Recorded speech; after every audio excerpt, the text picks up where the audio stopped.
En el video anterior habíamos estado hablando acerca del cuadro clínico de la malaria, hablamos del acceso malárico como entidad clínica básica de la malaria, luego todas las complicaciones multisistémicas que pueden ocurrir por la malaria.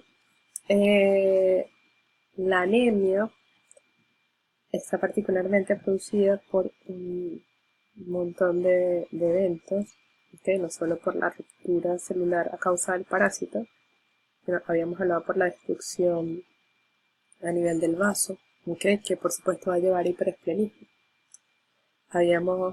También tenemos que considerar la formación de autoanticuerpos, ¿okay? Que se van a unir a estos glóbulos rojos y los van a destruir. En fin, hay varios diferentes mecanismos fisiopatológicos que ayudan al mecanismo base de la destrucción de glóbulos rojos en la malaria. ¿Okay? Ahora bien, sabiendo lo que sabemos, tenemos que hablar de el Plasmodium falciparum. ¿Okay? El Plasmodium falciparum produce algo que se llama malaria cerebral, que es una entidad que es la forma más grave de la malaria. ¿Okay? ¿Qué pasa con el Plasmodium falciparum en particular? Plasmodium falciparum, en general, o en la base, en lo más básico, hace lo mismo que el Plasmodium vivax o vano malariae. ¿Okay? ¿Cuáles son las cosas que hacen que el Plasmodium falciparum sea, o la enfermedad producida por Plasmodium falciparum sea más grave, que el Plasmodium falciparum sea más malo? Uno, es capaz de invadir todos los tipos de glóbulos rojos. ¿Okay? Acuérdense que el vivax, por ejemplo, solo invade eritrocitos, glóbulos rojos jóvenes. ¿Okay? El falciparum le da igual jóvenes, maduros, envejecidos, le da igual. ¿Okay? Él invade todo tipo de glóbulos rojos, lo cual va a hacer que haya mayor células parasitadas que en las otras especies. ¿Okay? Además, el Plasmodium falciparum es capaz de expresar una cantidad infinita de antígenos, ¿okay? Mayores que los demás Plasmodium, que van a empeorar la fisiopatología. ¿Okay? Y además, el Plasmodium falciparum tiene la particularidad, ¿okay? Que va a, como dicen, la circulación profunda. ¿Okay? El Plasmodium falciparum se queda en órganos como el cerebro. Entonces, ¿qué pasa con estas células infectadas por Plasmodium falciparum? El Plasmodium falciparum va a deformar los glóbulos rojos, va a hacer que estos glóbulos rojos hagan unos snaps, ¿okay? Que son unas especies de botoncitos que se hacen en la membrana del glóbulo rojo, que lo van a deformar. Hace que el glóbulo rojo se vuelva más pegajoso. ¿Okay? Y entonces, ¿qué pasa?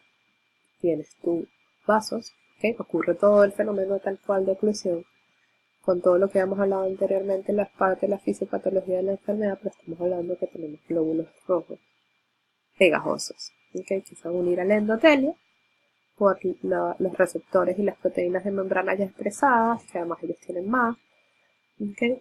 Y además, como son pegajosos en la superficie, van a hacer que se peguen a ellos más glóbulos rojos parasitados o que al final se van a unir, ¿okay? Y esto es lo que se llama el fenómeno de la roseta.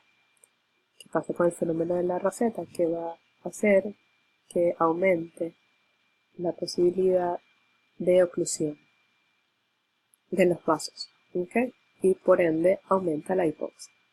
Entonces, ahora bien, imaginen esto, estamos en vasos pequeños, en la circulación cerebral, en un paciente anémico, donde además los glóbulos rojos se van a unir y van a seguir obstruyendo, ¿okay? Por el fenómeno de Rosetta o de secuestro. Entonces, glóbulos rojos, es decir, se van quedando además, o sea, que independientemente que estén sanos y transporten oxígeno, el oxígeno no va a poder llegar a los tejidos. ¿Okay? ¿Y qué es lo que pasa en el cerebro cuando tú tienes una hipoxia? ¿Cómo se traduce clínicamente esto? En convulsiones. ¿Okay? Porque no hay suficiente perfusión en el tejido cerebral. ¿Okay? ¿Qué pasa si tú tienes esto? Vas a aumentar tus necesidades. ¿Okay? Vas a necesitar mayor oxígeno, porque vas a gastar más oxígeno. Además, vas a necesitar mayor flujo de sangre. ¿Okay? Y esto va a empeorar la situación porque ya tú vas a tener un daño en los vasos. ¿Okay? Entonces, ¿qué pasa? Tienes el paciente con tus accesos maláricos, tienes un paciente que además te está convulsionando, tienes un paciente anémico. ¿Okay? Un paciente en un estado hiperdinámico grandísimo. ¿Okay? ¿Qué pasa? Al atraer más sangre por compensación, va a llegar mayor flujo de sangre al cerebro. ¿Qué pasa? Se quedan atrapados más y más glóbulos rojos en estas rosetas, van obstruyendo más y más vasos. ¿Okay? Entonces, al final vas a tener daño del resto de los órganos, porque además estás disminuyendo la perfusión de esos órganos, porque haya mayor perfusión al cerebro. ¿Okay? Con los daños que ya habíamos mencionado anteriormente por sistemas. ¿Okay?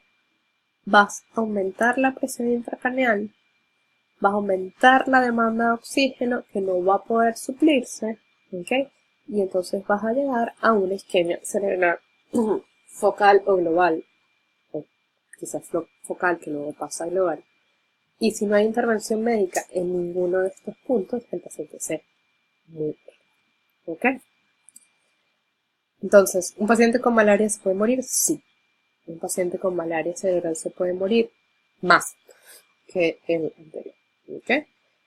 Entonces, es importante, y esta es la base que ustedes entiendan que es muy importante, el diagnóstico temprano de la malaria para la intervención y el tratamiento correcto de la malaria, porque es una enfermedad mortal. ¿Okay?